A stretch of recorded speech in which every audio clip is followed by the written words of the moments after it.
오늘 우리에게 주시는 하나님의 말씀 다니엘 8장 15절부터 22절까지 말씀입니다. 다니엘서 8장 15절부터 22절까지 말씀. 저와 함께 한 절씩 교독하시겠습니다.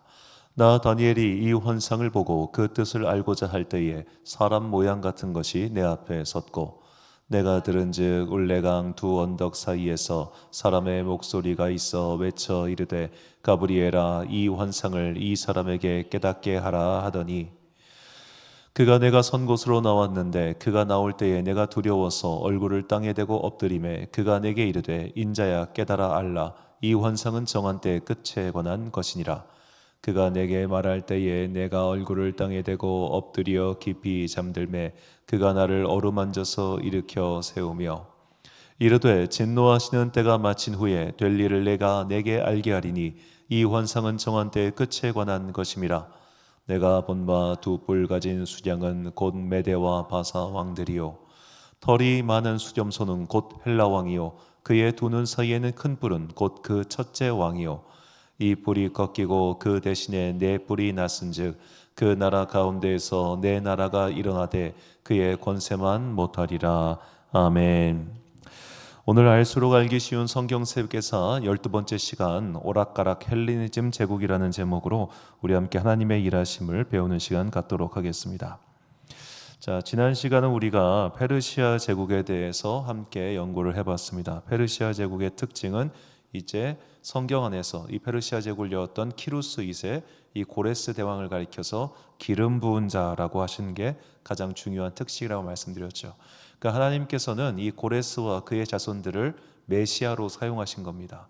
그들을 기름 부은 자로 사용하신 하나님께서는 결국 믿지 않는 자들도 사용하시어 하나님의 일을 이루신다고 하는 것을 우리에게 깨우쳐 주신 것이죠.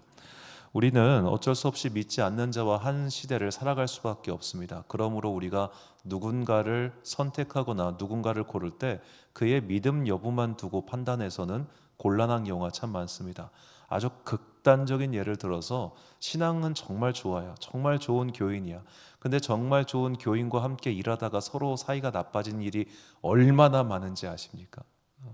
같은 교회에서 일하는 분이고 사정이 딱해요. 그래가지고 이제 우리 회사에 자리를 마련해 주거나 혹은 우리 가게에 자리를 해줬다가 서로 사이 나빠진 일이 정말 많잖아요. 이게 일이랑 신앙생활은 또 다른 거 아니겠습니까? 우리가 단순히 믿는 사람이니까 신뢰하고 믿는 사람이니까 의지하고 물론 그 마음은 정말로 동의를 하지만 그렇지 않다는 것쯤은 우리가 다 알 수밖에 없지요. 그러므로 믿지 않는 자라 할지라도 하나님께서 그를 통해 일하실 수 있다는 가능성을 열어둘 때 우리는 단순히 믿지 않는 자들을 불신하거나 배척하는 이런 편협함에서 벗어날 수 있게 될 겁니다. 저는 고레스를 들어 사용하신 하나님께서 우리에게 이런 것도 알려주시고자 함이 아닌가 그렇게 생각하고 있습니다. 자, 오늘은 아주 중요한 헬레니즘 제국에 대해서 함께 살펴보고자 합니다. 자, 이스라엘을 지배한 여러 나라들이 있었는데 그 중 하나가 헬레니즘 제국이죠. 헬레니즘 제국은 약 200년 가까운 기간 동안 이스라엘을 지배했습니다. 자, 이제 로마까지만 하면은 이제 이 강의가 끝이 나는데 로마까지 가기까지 한 몇 번 더 강의가 필요할 것 같아요. 일단 헬레니즘 제국에 대해서 오늘은 말씀드리고자 합니다. 자, 이 헬레니즘 제국을 연 왕은 역시 세계사의 이 유명한 이름을 남긴 알렉산드로스 3세라는 사람이죠. 영어식 이름이 알렉산더 대왕입니다. The Great Alexander. 이 사람은 영화도 있고 소설도 있고 너무나 많이 언급되는 세계사의 아주 중요한 인물이죠. 자, 이 알렉산드로스 3세는 기원전 356년부터 323년까지 불과 32년밖에 살지 못한 아주 젊은 왕입니다. 그가 왕위에 있던 기간은 고작해야 13년에 불과하죠. 하지만 그 13년의 통치로 말미암아 그는 세계사에 자신의 이름을 분명히 기록한 사람입니다. 그러니까 정말 위대한 인물이었으면 부정하기가 힘들 겁니다. 자, 그는 이 헬레니즘 문화라는 것을 만들어냈습니다. 헬레니즘이라는 것은 그리스와 그리고 오리엔트, 그러니까 메소포타미아 문명권과 이 그리스 지중해 문명을 그야말로 섞은 새로운 문명을 건설한 사람이죠. 바꿔 말하면 알렉산드로는 본인도 그렇게 생각을 했지만 그는 페르시아 제국의 왕들이 꿈꿨던 제국을 만들어낸 사람입니다. 그러니까 그는 이제 기록에 남아 있었으니까 이 키루스, 그러니까 고레스 같은 사람들의 기록도 다 알고 있었다고 해요. 그리고 그런 전기들을 읽으면서 나도 이런 대왕이 돼야지라는 꿈을 일찍부터 꿈꿨다고 하는데, 키루스와 같은, 그러니까 페르시아 제국이 계속해서 그리스를 점령하려고 했던 것은 단순한 어떤 정복력 때문이 아니라 그들이 가지고 있었던 큰 꿈, 그러니까 동과 서를 완벽하게 연결할 수 있는 그런 제국을 만들겠다라는 꿈이 있었습니다. 자, 그 꿈을 그런데 그들은 그리스와의 전쟁에서 패배함으로써 이루지 못했지요. 그런데 알렉산더는 이제 서쪽 그리스에서 출발해서 그리스를 모두 다 복속시킨 다음에 동쪽으로 마구마구 진격해가지고 페르시아의 마지막 영역이었던 인더스 강까지를 그가 정복을 해버린 겁니다. 그러니까 페르시아의 영토뿐만 아니라 그리스 지중해까지 섭렵한 그야말로 그 당시의 대제국을 건설한 것이죠. 자, 이 어마어마한 땅을 가는 데만도 10년 걸릴 것 같은데 13년 동안 정복해가지고 몽땅 다 한 사람이 바로 이 알렉산더라고 하는 대왕입니다. 자, 인더스강, 오늘날 이제 인도까지 점령했다는 것을 봤을 때 정말 대단하다라는 말밖에 나오지 않는 어마어마한 영토를 만들어낸 사람이죠. 자, 하지만 그의 통치는 불과 13년밖에 되지 않았기 때문에 그가 죽고 나서 그의 사후에 그가 누가 계승자가 돼가지고 누가 이 제국을 계승할 것인가, 이 문제 갖고 막 전쟁이 일어납니다. 자, 알렉산더가 죽었을 때 알렉산더의 피를 이은 후계자는 둘이 있었다고 합니다. 하나는 이제 일종의 그 첩실 사이에서 난 자식 아들이 하나 있었고, 그리고 정실 부인 사이에선 애가 있긴 했는데 임신 상태였다는 거예요. 그런데 이 측실 사이에서 낳은 아들은 간질병이 있다고 하니까 태어날 때부터 장애가 있어가지고 제왕이 될 수는 없는 형편이었고, 이 임신한 상태의 자녀 같은 경우는 아들인지 딸인지 모르니까 서로 이게 야, 이 제국은 과연 누가 가져야 되냐 이거 갖고 감로 막 옥신각신했던 겁니다. 이게 진짜인지 가짜인지는 이제 좀 서로 해석이 분분한데, 알렉산더가 죽기 직전쯤에, 그는 바벨론에서 죽었습니다. 죽기 직전쯤에 막 주변에 있는 뭐 비서실장, 뭐 호위대장 이런 사람들이 뭐 전하 후계자는 누굽니까? 라고 물으니까 그가 멋있게 가장 강한 자 이렇게 대답했다는 거예요. 물론 제가 볼 땐 각색된 것 같은데, 자, 그래서 그의 후계자들이 서로 이 제국을 두고 각축전을 벌이는데 이것을 디아도코이 전쟁이라고 부릅니다. 자, 이 헬라어 디아도코이는 계승자라는 뜻이에요. 그러니까 내가 계승자다, 네가 계승자다 해가지고 서로 아주 긴 기간 동안 큰 전쟁을 벌이게 되죠. 이렇게 디아도코이의 전쟁으로 인해서 결국에는 네 개의 왕조가 만들어지게 됩니다.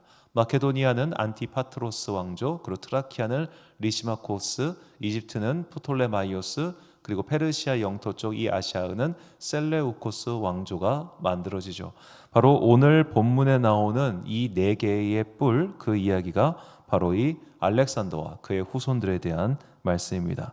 본문 21절과 22절, 자, 털이 마른 수점선은 곧 헬라 왕이요 그의 두 눈 사이에 있는 큰 뿔은 곧 그 첫째 왕이요 이 뿔이 꺾이고 그 대신에 네 뿔이 났은즉 그 나라 가운데서 네 나라가 일어나되 그의 권세만 못하리라. 자, 이렇게 네 개의 나라가 갈린 거죠. 그런데 이 네 개의 나라도 세 개의 나라로 좁혀집니다. 마케도니아를 다스리고 있었던 그 왕조가 불과 3대도 못 가가지고 망해버리기 때문이죠. 그래서 이 디아도코이 이후 이 계승자들의 후손이 전쟁을 벌였다고 해서 이 전쟁은 또 에피고노이의 전쟁이라 이렇게 부릅니다. 마케도니아의 실권을 두고 싸움을 벌인 것이고, 그리고 기원전 272년경에 3왕국 체제로 고정이 되죠. 이 3왕국 체제가 마케도니아의 안티고노스, 이집트의 프톨레마이오스, 아시아의 셀레우코스입니다. 자, 이게 그러니까 이 기간의 역사는 전문공자들도 복잡하다고 생각할 정도로 막 전쟁 하다 보니까 정말 혼란스러워요. 그러니까 강력한 왕이 13년 동안 통치하다가 갑자기 우르르 무너지고 나니까 그 영토를 가지고 그의 부하 장수들이 약 한 30년에서 40년 가까이를 계속 왁자지껄 싸우면서 이제 겨우 3왕국 체제가 되었고, 이제 3왕국 체제가 어느 정도 고착화돼서 로마 제국이 등장할 때까지 이어지게 되는 겁니다. 자, 이 중 성경의 역사에서 중요한 왕조는 이집트의 프톨레마이오스와 아시아의 셀레우코스 왕조가 성경 역사에서는 이제 중요한 왕조죠. 자, 이들의 그 활동 지역을 지도로 보면 이제 프톨레마이오스는 오늘날의 이집트 지역, 그리고 셀레우코스는 그 과거의 페르시아의 거의 모든 영토, 그리고 안티고노스 왕조는 그리스와 마케도니아 이쪽 영토인 것을 알 수 있습니다. 자, 그래서 이 프톨레마이오스가 첫 번째로 이 팔레스타인, 그러니까 유대인들의 지역을 다스렸던 왕조지요. 이 프톨레마이오스 왕조는 이 프톨레마이오스라고 하는 마케도니아의 알렉산더의 측근, 그 측근 장수 이름이 프톨레마이오스였습니다. 이 사람이 이 왕조의 첫 번째 파라오가 되었고, 그 유명한 클레오파트라가 이 프톨레마이오스 왕조의 마지막 파라오입니다. 이들이 유대인들을 다스렸던 기간은 기원전 305년부터 198년 사이 이 사이인데, 이 사이에 아주 유대인들의 역사, 특별히 신앙의 역사에 있어서 중요한 일이 벌어집니다. 그것은 바로 이 기간에 알렉산드리아라고 하는 도시가 건설되었고, 그 알렉산드리아 도시에 유대인들이 정말 많이 이주했다는 겁니다. 자, 특별히 이제 알렉산드리아 유대인, 자, 이 사람들은 기록에 따라 남아있는 확실한 기록은 서기 1세기 무렵에는 무려 10만 명 이상의 유대인이 이곳에 거주했다고 하고, 이 알렉산드리아 출신의 유명한 유대인이 알렉산드리아의 필로라고 불리는 유태인의 플라톤이다라고 불릴 정도로 아주 유명한 철학자입니다. 그리고 이때 바로 70인역 헬라어 구약 성경이 제작되었습니다. 자, 이 헬레니즘 제국의 등장은 유대인들에게도 굉장히 충격적인 사건이었습니다. 그러니까 페르시아 제국의 공용어는 아람어였어요. 아람어는 히브리어와 사실 별 차이가 없습니다. 그러니까 히브리어를 하는 사람들, 유대인들은 그 당시에 굳이 외국어를 배울 필요가 없었다는 거예요. 바벨론이 다스리던 페르시아가 다스리던 기본적으로 다 똑같은 말이다 보니까 그냥 말이 다 통했어요. 뭐 지금 우리는 조금 이해하기 어렵지만 이 북유럽 국가 같은 경우는 노르웨이, 스웨덴 이쪽은 말이 다른데도 말을 하면 알아듣는데요. 그런 식으로 이제 언어가 분화되어 있는 것 같은데, 그러니까 아람어든 히브리어든 페르시아어든 그렇게 막 배우는 데 있어서 완전히 다른 언어는 아니었던 셈입니다. 그러다 보니까 그들은 딱히 그러니까 우리를 지배하는 민족은 달라졌지만 기본적으로 셈족 어군에다가 크게 달라지는 게 없었다는 거예요. 다 비슷비슷한 이 동네형, A 동네형, C 동네형이었는데, 그런데 갑자기 머리가 백발이고 피부가 하얀 전혀 다른 인종의 전혀 다른 언어를 쓴 애들이 우리를 지배하기 시작한 겁니다. 일종의 문화 충격을 경험한 거죠. 그러면서 그들은 이 헬라 제국의 지배 속에서 언어가 바뀌어야 했습니다. 페르시아 때까지는 그냥 기존의 언어, 기존의 전통을 지키면 되는데, 이제는 지배계층의 언어가 바뀐 거예요. 그래서 이들도 외국어를 익혀야 될 필요성에 직면한 겁니다. 그 외국어가 바로 헬라어였죠. 자, 이제는 헬라어를 반드시 익혀야만 했습니다. 우리의 지배자가 헬라인들이니까. 그래서 헬라어를 익히는 과정에서 이들이 이제는 아람어를 넘어서, 이제는 우리가 살고 있는 이 팔레스타인 지역을 넘어서 새로운 곳으로 이주해서 새로운 세상에서 살아야겠다는 사람들이 점점 더 많아지기 시작합니다. 이런 자들을 디아스포라 유대인이라고 부르죠. 고향을 떠난 사람들, 고향을 떠나서 새로운 도시에서 새로운 문화에서 새로운 삶을 개척하려고 갔던 사람들입니다. 이 디아스포라 유대인들이 만들어낸 그 놀라운 창작물이 바로 70인역 성경인 것이죠. 헬라어로 된 구약 성경. 자, 이 구약 성경, 헬라어로 된 구약 성경은 정말 중요한 의미가 있는데, 저 신구약 중간사 저 책에 나오는 바이지만 구약 성경이 세계화되었다는 게 중요합니다. 구약 성경이 세계화되었다. 그러니까 이전까지 유대교, 그러니까 구약 성경에 나온 여호와 하나님은 정말로 히브리인들의 민족신에 불과했습니다. 그러니까 하나님이 그렇다는 게 아니라 적어도 그 시대의 사람들이 봤을 때 저분은 히브리 민족의 하나님, 산 위의 여호와, 이 정도 이미지였다면, 이 유대교의 경전이 구약 성경이 헬라어로 번역이 되면서 정말 중요한 건데, 유대인이 아닌데도 성경을 통해서 하나님을 믿는 사람들이 등장하기 시작해요. 이 사람들을 비유대인 유대교라고 부릅니다. 그래서 그들이 처음에 의도한 바는 아니었지만 유대교의 선교가 이때부터 시작된 거예요. 유대교의 선교. 자, 이렇게 유대교인들이 선교를 하고 유대인들이 점점 더 이 헬레니즘 제국 안에 있는 여러 도시에서 집단 거주를 하면서 그때부터 뭐가 만들어지느냐? 신약 시대에 회당이라는 것이 등장하기 시작합니다.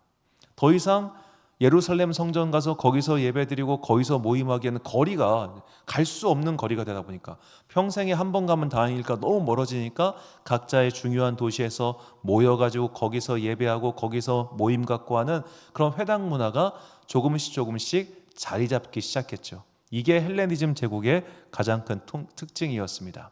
자, 이 프톨레마이오스 왕조는 기본적으로 이제 이집트를 베이스로 하고 있다 보니까 이 유대인들이 각자 이렇게 하는 것에 대해서 딱히 건드리지 않았어요. 그리고 알렉산더라고 하는 인물 자체가 굉장히 이 사람은 요즘으로 치면 완전 오픈마인드의 사람이어가지고 내가 그리스 문명권에 자랐고 그리스 문화에서 컸지만 이 그리스 문화가 절대적인 것이니까 무조건 너희가 다 따라야 돼, 이런 마인드를 가진 사람은 아니었습니다. 왜냐하면 그는 일찍부터 이 고레스 대왕이 전계를 읽고 자랐고 그를 가르친 사람이 아리스토텔레스라고 하는 유명한 철학자이다 보니까 굉장히 사고가 열려있는 사람이어가지고 내가 가지고 있는 생각, 내가 가지고 있는 문화, 이거를 일방적으로 강요하는 그런 사람은 아니었어요. 그렇기 때문에 이제 그의 바로 측근이었던 프톨레마이오스도 비록 자신이 그리스인 출신이지만 이집트를 다스리면서 그들을 억압하거나 하는 게 아니라 그들의 문화를 존중하고 그들과 함께 동화되고자 한 것이죠. 그러니까 파라오라는 명칭도 그가 사용했던 겁니다. 자, 그런 분위기 속에서 유대인들은 페르시아 제국이 다스릴 때와 동일하게 자신의 신앙생활을 할 수 있었어요. 프톨레마이오스 왕조가 다스릴 때까지는. 비록 지배 계층의 언어가 바뀌었기 때문에 그 언어에 맞춰가지고 구약 성경을 만들기도 하고 했지만 언어가 바뀌었을 뿐 뭔가 근본적인 게 바뀐 건 아니었단 말이죠. 자, 그러다가 이 프톨레마이오스와 아까 봤었던 아시알데스던 셀레우코스 왕조, 이 둘이 전쟁을 벌이게 되고 셀레우코스가 승리합니다. 그러면서 이제 프톨레마이오스가 이 팔레스타인의 지배권을 이쪽 셀레우코스에게 넘겨주게 되죠. 이때부터 유대인들의 시련이 시작됩니다. 자, 이 셀레우코스 왕조의 통치는 통치 기간이 198년부터 142년, 불과 40년밖에 되지 않지만 이때가 심각할 정도로 피지배계층을 탄압했기 때문에 결국 반란이 일어나게 됩니다. 이 중에 최악의 왕이 안티오코스 4세 에피파네스라고 하는 사람인데 이 사람에 대한 비유가 다니엘서에도 등장할 정도로 이 사람은 아주 유명한 나쁜 왕입니다. 자, 그가 실제로 벌였다고 기록에 남아있는 그가 어떤 일을 했느냐? 자, 그는 안식일에 유대인이 움직이지 않는 것을 알고서 예루살렘을 공격합니다. 실제로 그래서 이때 어떤 일이 있었냐면 안식일입니다. 안식일에는 아무것도 하면 안 되잖아요. 그러니까 유대인들이 자기를 칼로 찌르는데도 가만히 칼로 맞았대요. 좀 이상한 것 같은데 하여튼 그랬다는 거예요. 그래가지고 수천 명이 예루살렘을 지키고 있던 수천 명이 이때 안티오코스 에피파네스의 공격에 의해 살해당합니다. 그렇게 예루살렘을 점령하고 나서 이는 그 사람 바로 선포합니다. 안식일 준수하지 마, 할례하지 마 하면서 유대교 율법 준수 자체를 금지시켜버리고 예루살렘 성전 안에 제우스의 제단을 만들어 놓은 다음에 자기의 생일인 매달 25일에 여기에 돼지고기 제물을 바치고 그거를 먹으라고 강요를 하기 시작해요. 자, 요즘으로 치면 완전히 종교 탄압을 넘어서서 민족 말살에 가까운 그런 행동을 이 안티오코스 에피파네스 4세가 시작한 겁니다. 정말 유대인들이 너무너무 못 견딘 거예요. 이거는 진짜 도저히 받아들일 수가 없고 너무너무 힘들고 괴로워가지고 이제 마카베오라고 하는 인물이 등장해서 결국에는 독립전쟁을 벌이게 되는데 이 결과 하스몬 왕조가 탄생하게 됩니다. 이 이야기에 대해서는 이제 다음 시간에 조금 더 말씀드리도록 할게요.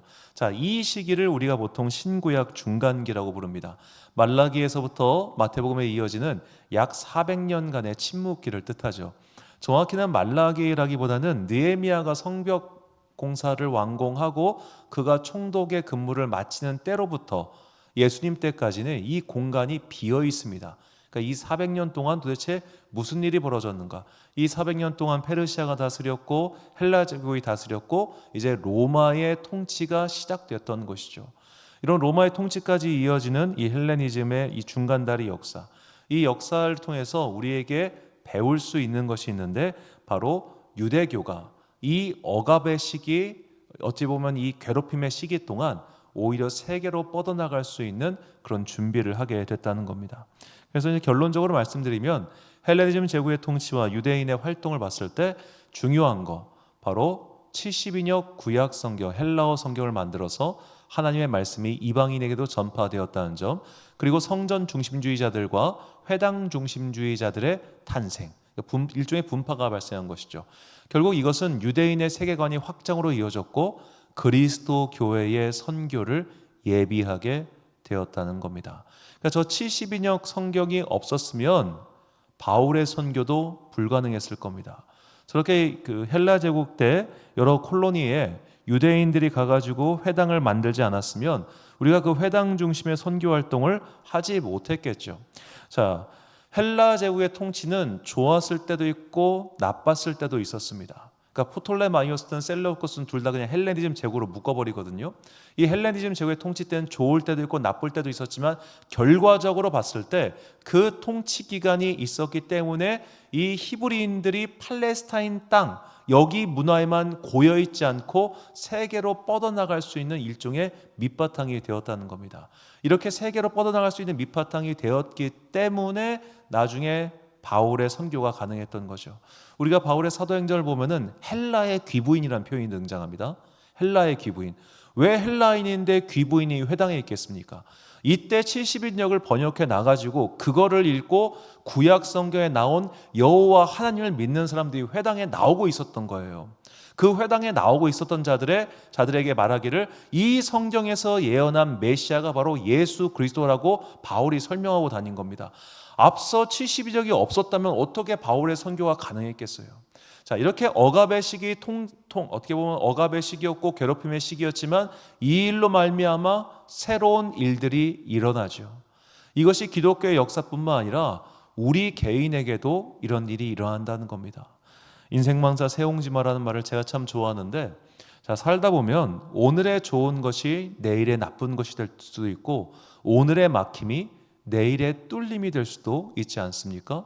오늘 여기서 하는 게 안 됐기 때문에 내일 저기서 한 것이 성공으로 이어질 수 있고, 반대로 오늘 여기서 성공을 거뒀기 때문에 그로 인해서 내일의 실패를 맛보는 경우가 인생사에서 얼마나 많습니까?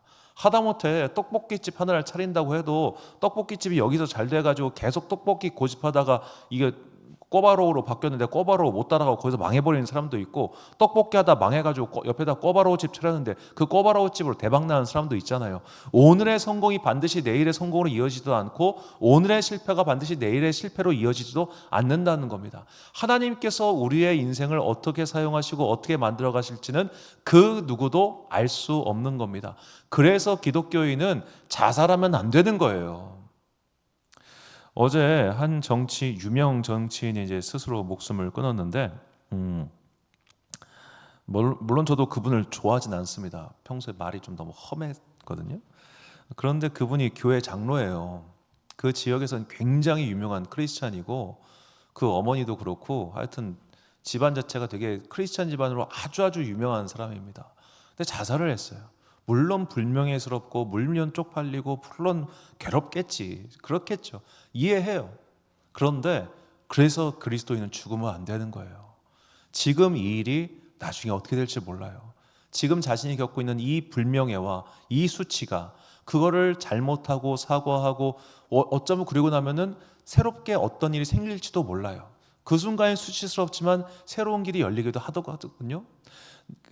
이제는 뭐 유명한 기독교인입니다만 남경필 지사, 그가 그 아들이 군대에서 어떤 일 벌였는지 그 다 알 겁니다. 그가 단순히 애가 마약만 한 게 아니에요. 막 진짜 군대 폭력이 이루 말도 할 수 없었어요.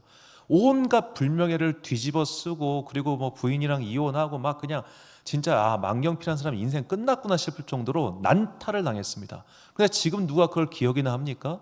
그 일을 바탕으로 그가 새로운 삶을 살잖아요. 하나님께서는 오늘의 화가 내일의 복으로 바뀔 수 있게 하시는 분입니다.